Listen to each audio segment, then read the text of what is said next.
Welcome, coin lovers. What if I told you that a simple coin from 1965, one you might mistake for pocket change, could be worth thousands of dollars, and it's hiding in plain sight? Buckle up, because what you're about to learn might just change how you look at every quarter in your collection. Setting the historical stage. 1965 was no ordinary year in American coinage. It was the beginning of a numismatic turning point that would echo for decades.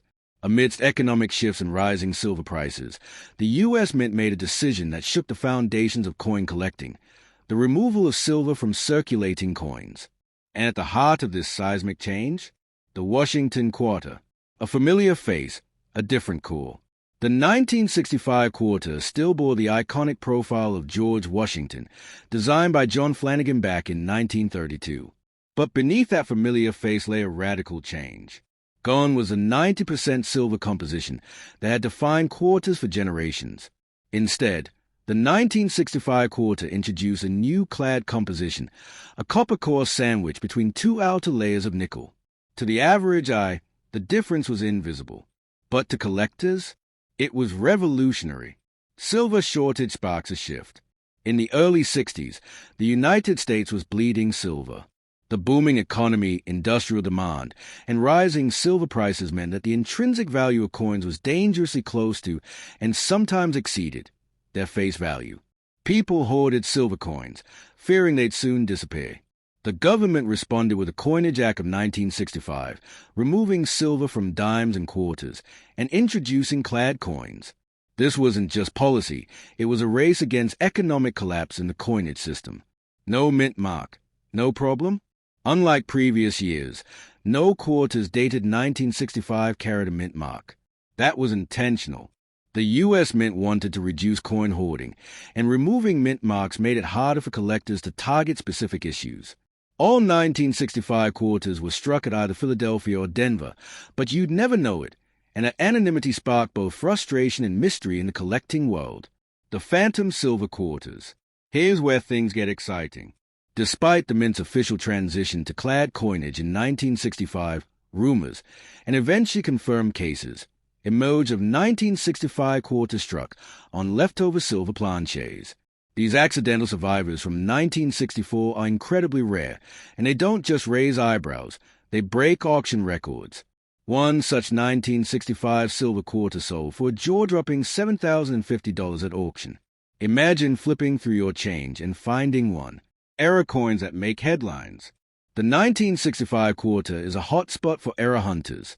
From double dies and off-center strikes to broad strikes and transitional errors, collectors have unearthed a range of mint mistakes.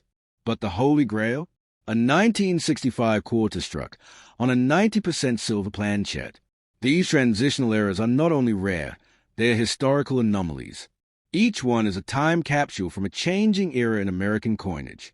How to spot the real treasure. Think you found a silver 1965 quarter? Grab a scale.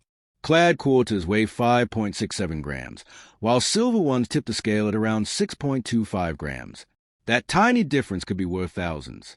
But even the experts caution, many fakes circulate, and only certified grading services can confirm authenticity.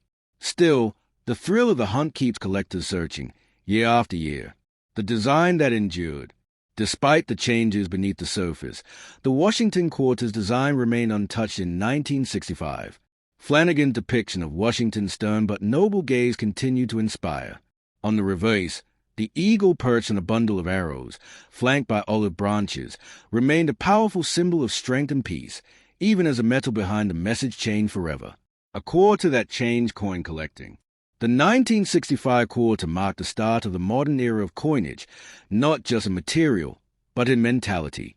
No longer could collectors simply save coin for their silver content.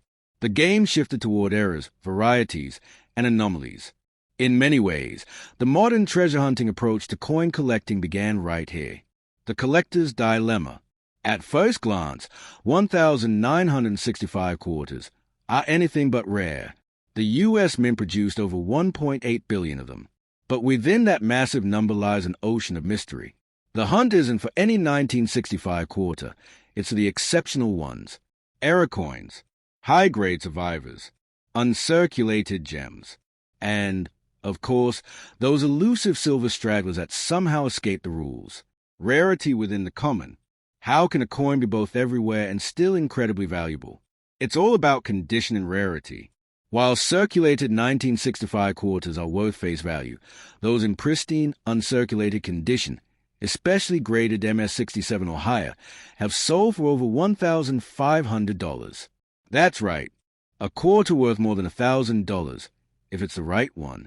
Auction rooms and record breakers. In recent years, auction houses have seen an uptick in demand for 1965 quarters, especially rares and high grades. The most coveted pieces? Silver planchette errors and top-tier mint state examples. One collector paid $12,650 for a 1965 quarter, graded MS-68 by PCGS. That's the kind of figure that turns a casual hobby into a serious obsession. More than metal, a cultural marker. This quarter isn't just a coin. It's a timestamp.